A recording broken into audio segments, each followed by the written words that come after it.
السلام عليكم ورحمة الله وبركاته.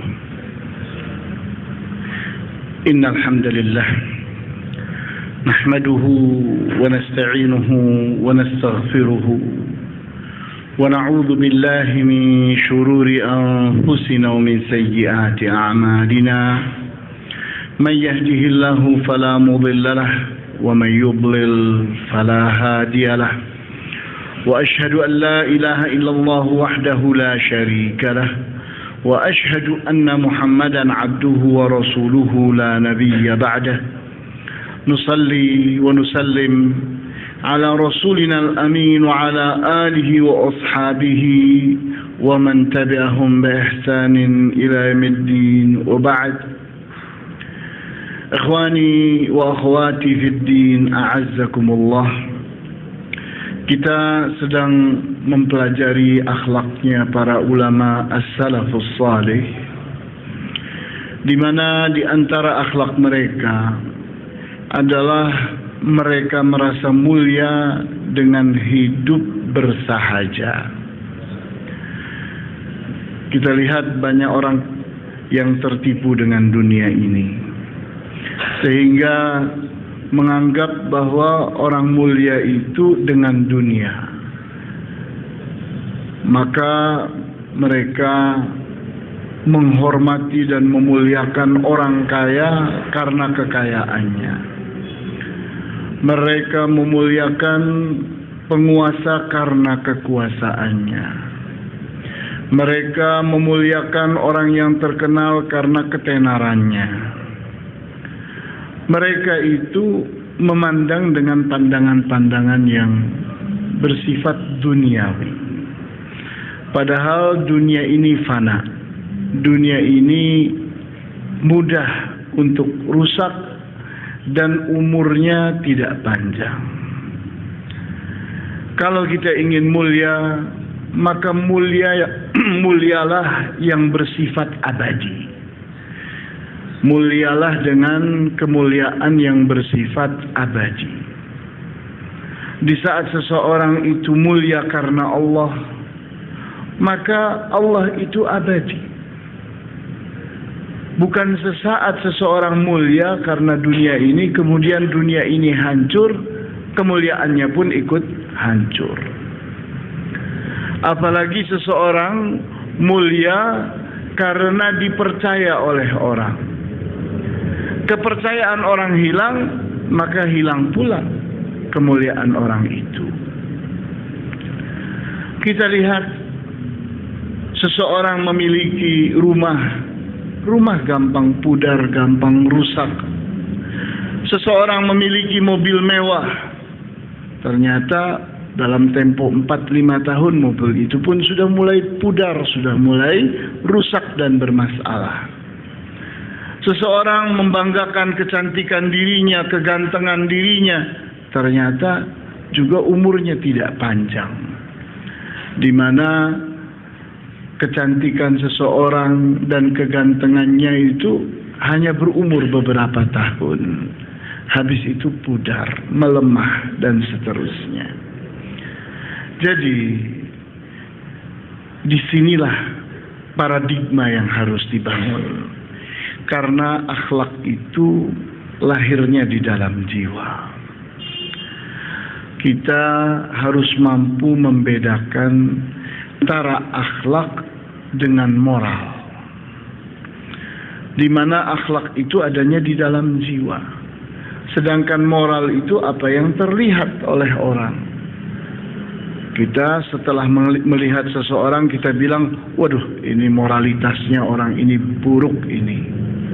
Moralnya jelek. Itu kenapa? Karena moralnya kelihatan. Bagaimana orang itu berbicara, bagaimana orang itu berbuat, perilakunya, tindak tanduknya, itu adalah moral. Sedangkan akhlak itu bukan moral. Akhlak itu adalah perbuatan jiwa. Contohnya jujur. Siapa yang bisa melihat jujur? Kita bilang dari kata-katanya. Kata-kata itu didorong oleh jiwa. Kata-kata orang itu adalah moralnya, etikanya. Sedangkan yang mendorong orang itu sehingga berkata-kata yang seperti itu adalah jiwanya. Nah, akhlak itu adanya di dalam jiwa. Ini yang harus kita pahami dengan baik. Nah, oleh karena itu, akhlak itu terbentuk berupa paradigma-paradigma. Sehingga sulit sekali memisahkan antara iman dengan akhlak. Sulit sekali. Seringkali lahirnya akhlak di dalam jiwa seseorang itu sebabnya karena imannya. Akhlak orang yang bertauhid akan berbeda dibandingkan dengan akhlaknya orang yang musyrik. Kenapa? Akidah itu berpengaruh terhadap akhlak seseorang. Di mana akhlak itu adalah paradigma yang ada di dalam jiwa yang akan membentuk perilaku, membentuk sikap, membentuk perbuatan-perbuatan dan seterusnya. Nah, di saat seseorang itu punya pandangan yang benar tentang dunia dan akhirat, maka akan membentuk akhlak di dalam jiwanya. Iman yang benar tentang dunia dan akhirat akan membentuk keseimbangan sikap, keseimbangan cara dalam memandang dan memperlakukan dunia ini. Kita perhatikan surat Al-Qasas ayat 77.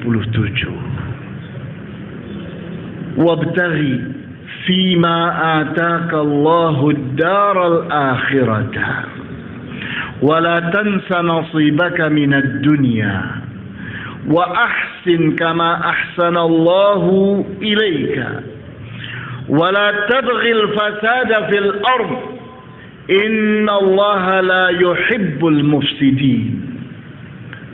Wabtaghi fima ataka Allahu ad-daral akhirata, dan tuntutlah olehmu, cari olehmu apa yang Allah telah siapkan untukmu berupa ad-darul akhirah, kehidupan akhirat, negeri akhirat. Jadi kita lihat dalam hal akhirat kita diperintah oleh Allah untuk mencari, untuk menyiapkan diri, untuk menjadikan akhirat sebagai tujuan kita. Tapi kita perhatikan berikutnya berbicara tentang dunia. Wala tansa nasibaka minad dunya, dan jangan engkau lupakan jatah hidupmu dari dunia ini. Jadi dunia itu Allah tidak memerintahkannya untuk carilah dunia, tidak. Tapi jangan dilupakan bahwa engkau itu punya jatah. Setiap manusia dilahirkan itu telah tertentu rizkinya. Maka rizkimu itu telah Allah siapkan.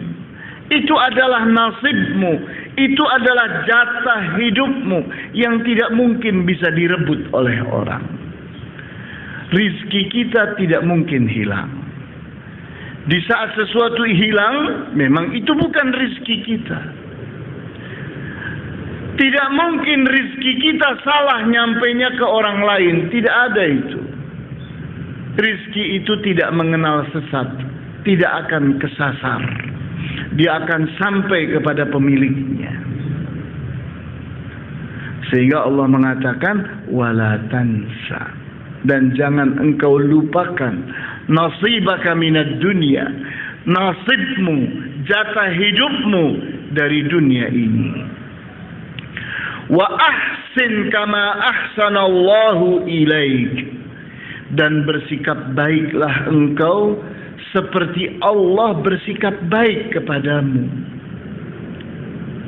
Kita ini diperintahkan untuk bersikap baik dengan meniru Allah. Allah itu Ar-Rahman Ar-Rahim, sehingga semua orang dikasih sayanginya. Orang kafir pun disayanginya. sehingga semua orang mendapatkan perlakuan baik dari Allah. Mereka mendapatkan nikmat, mereka mendapatkan jatah hidup, sehingga orang kafir pun tidak akan mati kalau rizkinya belum habis. Wala tabghil fasada fil ard, dan jangan engkau berbuat kejahatan di muka bumi ini. Jangan engkau bertujuan buruk terhadap dunia ini. Dunia ini harus dikelola dengan baik, harus dimanage, dirapihkan dengan baik dunia ini. Innallaha la yuhibbul mufsidin. Sesungguhnya Allah tidak menyukai orang-orang yang berbuat kerusakan di muka bumi. Jadi kita lihat, inilah keseimbangan. Keseimbangan antara akhirat dengan dunia. Paradigma yang salah yang harus dirubah pada diri seseorang, bahwa seimbang itu harus 50-50, 50%, 50%. Itu salah, kawan. Harus dibuang itu paradigma, itu salah. Di mana keseimbangan itu harus proporsional. Bagaimana seseorang memiliki 2 ekor kerbau, yang satu induknya, yang satu anaknya yang masih menyusu kepada induknya. Di saat kita memiliki 2 keranjang rumput, kita harus bersikap adil terhadap 2 ekor kerbau ini. Maka akankah keadilan itu satu keranjang buat ibunya, yang satu keranjang buat anaknya? Kita bilang, kamu tidak adil. Ya, ini kan kerbau, ini kan kerbau. Maka jatahnya sama, 50-50. Ini yang setengah buat ibunya, yang setengah buat anaknya. Itulah keadilan. Kita bilang itu keadilan yang tidak adil. Kenapa? Karena si anak ini masih menyusu kepada ibunya. Anak ini masih kecil, kebutuhan rumputnya tidak sebanyak ibunya. Di saat engkau berikan jatah yang sama, berarti engkau sedang membolimi ibunya. Karena si ibu ini, di samping dia harus memberi rumput kepada anaknya, dia juga masih memberi susu kepada anaknya pula. Sehingga double buat anaknya. Ini contoh ketidakadilan.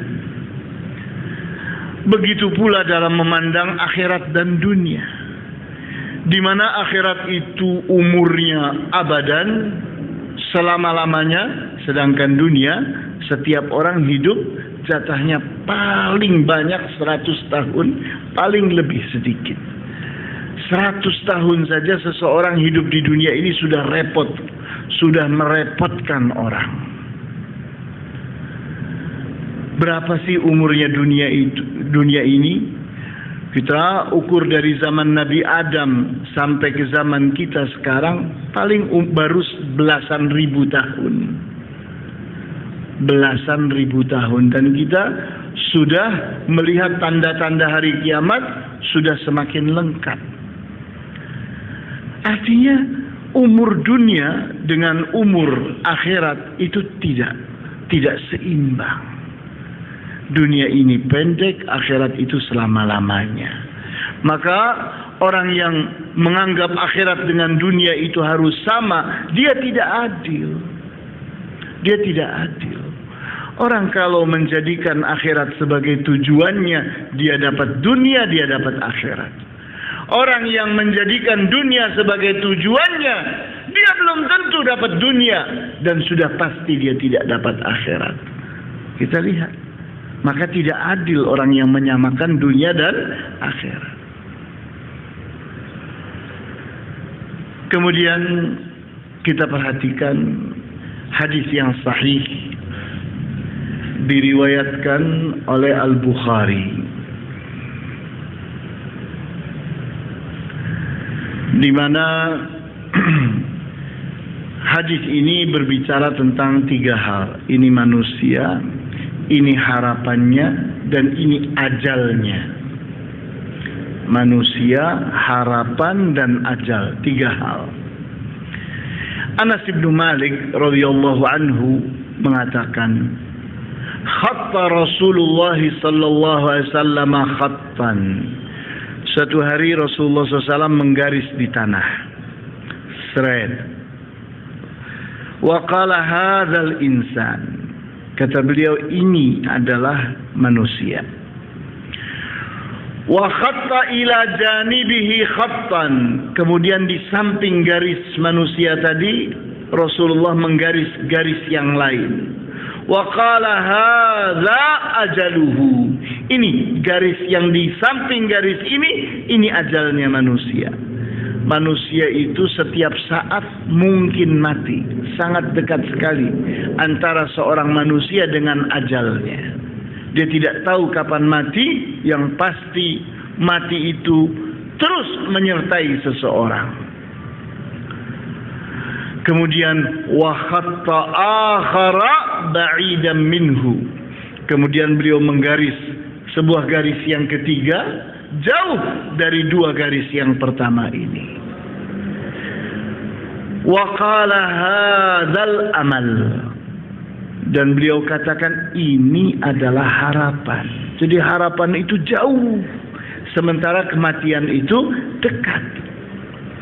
Jadi orang yang tertipu di dunia ini adalah orang-orang yang mendekat-dekatkan harapannya dan menjauh-jauhkan kematiannya. Itu orang yang tertipu.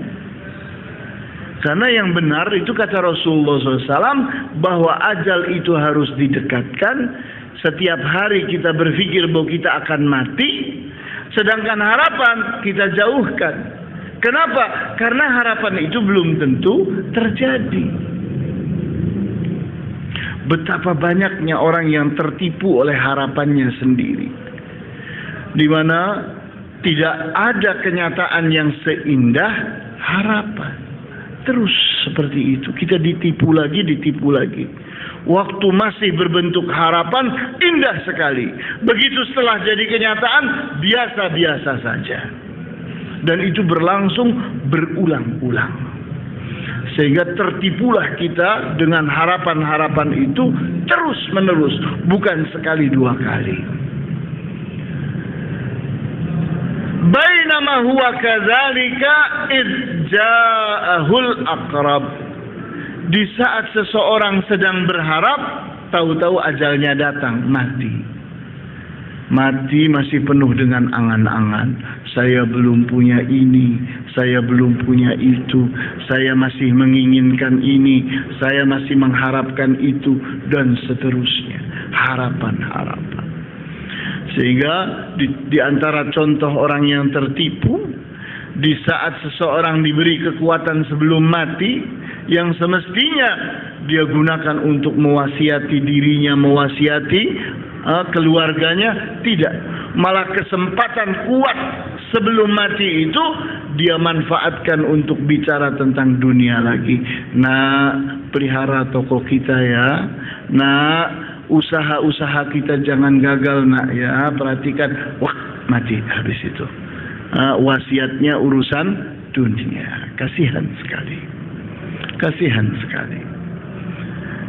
Jadi kita lihat ini manusia banyak yang tertipu oleh dunia ini. Kita lihat bagaimana nasihat para ulama as-salafus saleh satu dengan yang lain.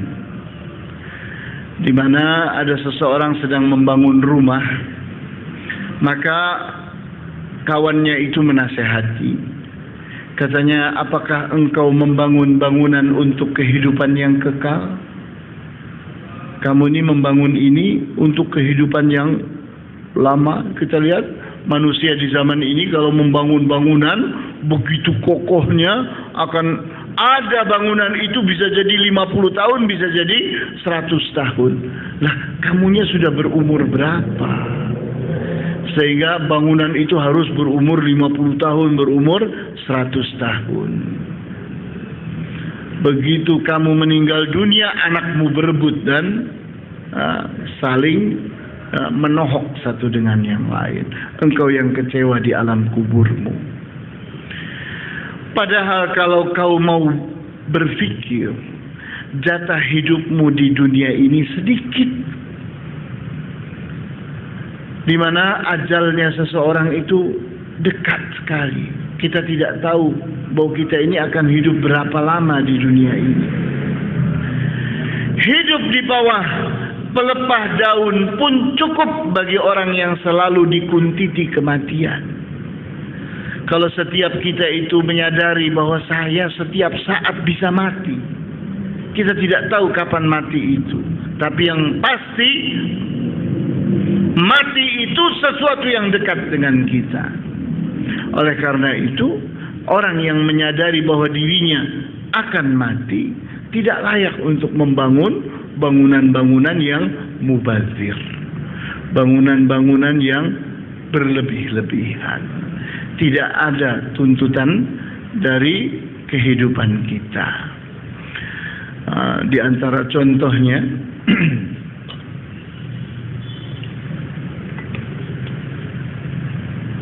seseorang membangun rumah begitu besar. Kemudian kalau dia ukur rumah yang besar itu setiap hari dia berada di mana, ternyata dia setiap hari hanya dari rumahnya, dari kamarnya ke pintu depan. Lotengnya bisa jadi tidak pernah dia naiki. Semakin tua, semakin tidak mau dia naik ke atas. Sehingga kalau kita perhatikan, seseorang membangun rumah besar, padahal space dia paling 30%-nya. Yang 70% dia tidak sentuh sama sekali. Jadi, kamu itu mubazir. Kamu itu membuang-buang hartamu. Yang kamu butuhkan 30%, tapi kamu bangun berlebih-lebihan. Kita lihat seseorang membangun kamar begitu banyak. Habis itu anaknya menikah, pergi. Kosong semua. Sementara setiap kita itu melebihkan bangunan kita, maka perawatannya pun harus ada. Harus dibersihkan setiap hari, harus dicat, harus dipelihara. Membutuhkan biaya berlebih-lebihan. Ini kita lihat, kita hidup ke barat-baratan. Kita hidup bermewah-mewahan, berlebih-lebihan. Kayak orang yang tidak akan mati saja. Kemudian as-salafus salih, mereka itu mengutamakan kesederhanaan. Sebagian ulama salaf mengingatkan orang yang membangun rumah, sesungguhnya uang yang engkau gunakan untuk membangun bangunan ini, engkau tidak layak menghuninya dengan biaya itu. Jadi kita membangun rumah miliar-miliaran. Kemudian ternyata kalau kita gunakan uang itu untuk kontrak rumah, kita dapat rumah yang bagus, sehingga kalau kita belum mati, kita perpanjang lagi. Masih belum mati lagi, kita perpanjang lagi. Begitu mati, kerugian kita tidak ada. Karena rumah itu rumah kontrakan. Jarang orang yang mau berpikir seperti itu. Tapi kita lihat, itulah cara berpikirnya para ulama as-salafus salih. Buat apa membangun rumah yang nanti umurnya 50 tahun, 100 tahun, terus belum apa-apa ternyata kita harus sudah mati lebih dahulu. Terbuang umur rumah yang kita bangun itu, terbuang, tidak ada manfaatnya. Jadi kita lihat sikap yang berlebih-lebihan itu ternyata itulah yang umum pada orang, dan itu yang akan disesali. Setelah seseorang mati baru berpikir, ya Allah, kalau rumah itu saya sedekahkan, saya sudah kaya di akhirat. Karena di akhirat itu setiap sedekah akan dilipatkan minimal 10 kali, bisa jadi 700 kali. Sedangkan sedekahnya seseorang itu adalah tabungannya, kekayaan di akhirat nanti. Ternyata tidak. Tidak sama sekali mau berpikir tentang itu. Sebagian mereka menasehati orang yang sedang membangun dengan biaya 700 dinar. Jadi ada seorang kawan yang membangun dengan 700 dinar. Antum tahu 1 dinar di zaman kita itu besarannya 4,2 gram emas. Jadi kalau kita beli emas yakni dinar pada saat ini, 1 dinar itu 4,2 gram kali 700.000 harga emas pada saat ini, berarti 700.000 kali 4,2 berarti 3 juta, ya kan? 3 juta kali 700 berarti 2,1 miliar. Nah, ini. Jadi ada seseorang sedang membangun rumah dengan biaya 700 dinar yang artinya 2,1 miliar. Apa nasihat saudaranya itu? Kalau engkau tinggal dengan menyewa, cukuplah dengan 1/10 dari biaya yang engkau keluarkan untuk bangunan ini. Jadi kalau engkau menyewa, maka tidak perlu 700 dinar.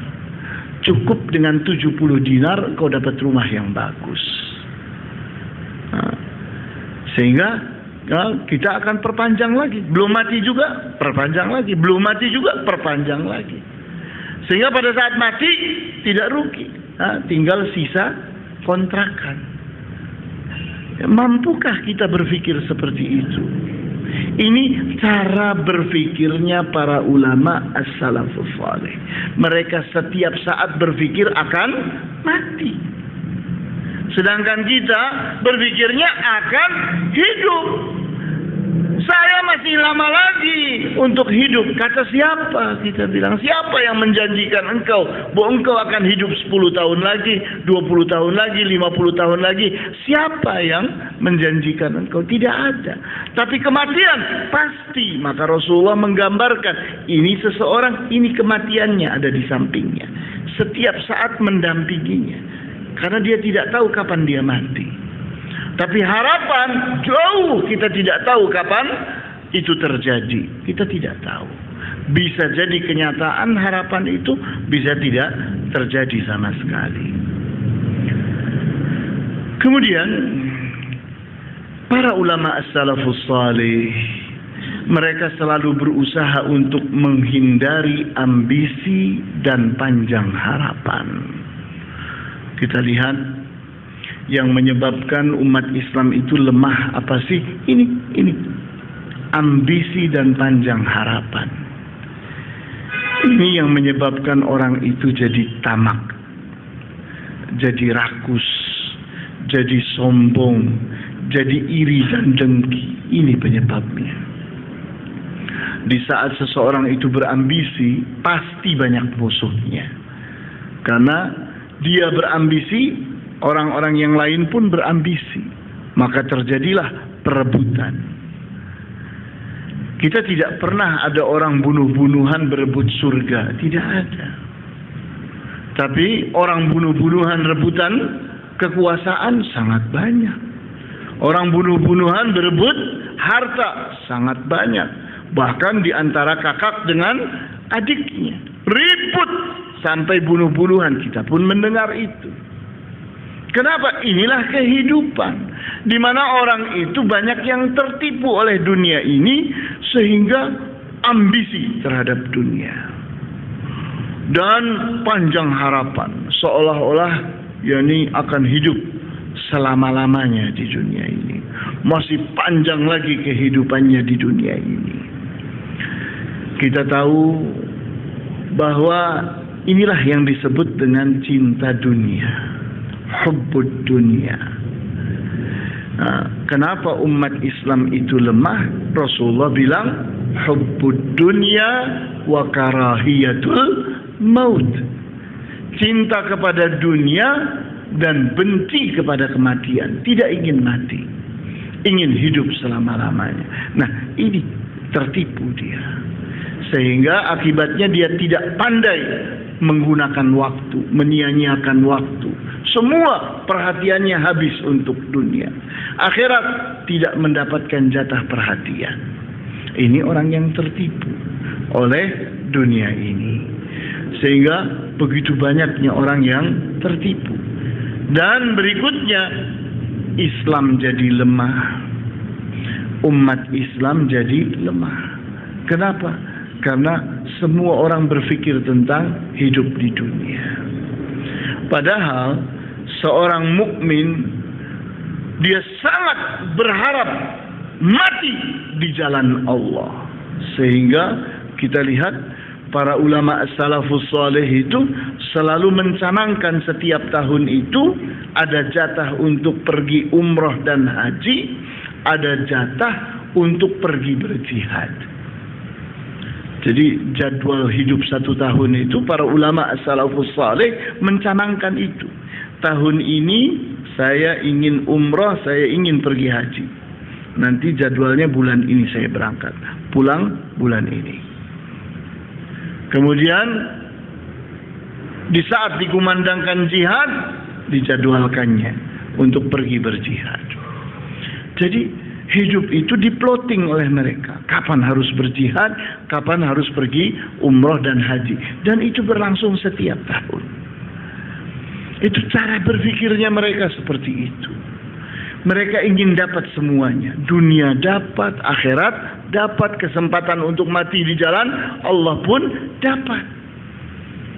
Nah, ini paradigma, ini cara berpikir. Dan akhlak itu dilahirkan oleh paradigma.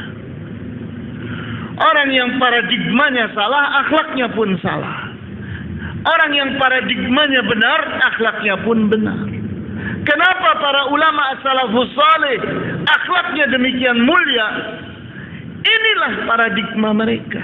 Cara mereka membangun akhlak itu di atas ilmu yang benar, di atas keyakinan yang benar. Maka kita lihat kembali lagi kita kepada yakni judul pembahasan kita, mulianya hidup bersahaja. Bisakah kita berpikir semakin bersahaja seseorang semakin mulia? Sementara kita selalu berpikir terbalik. Kita kalau melihat sesuatu gemerlapan, wah inilah yang keren. Tapi begitu kita melihat sesuatu yang dof, katanya, ini kusam katanya. Di saat melihat sesuatu itu harganya mahal, wah ini dia yang bagus, yang ini, yang harganya mahal. Sedangkan melihat sesuatu yang sederhana, dipiciskannya. Ini kita lihat sikap kebanyakan orang seperti itu. Berpikirnya itu salah. Karena apa? Paradigmanya salah. Kenapa paradigmanya salah? Karena ilmu dan keyakinannya salah. Maka kita sisakan waktu untuk berdialog.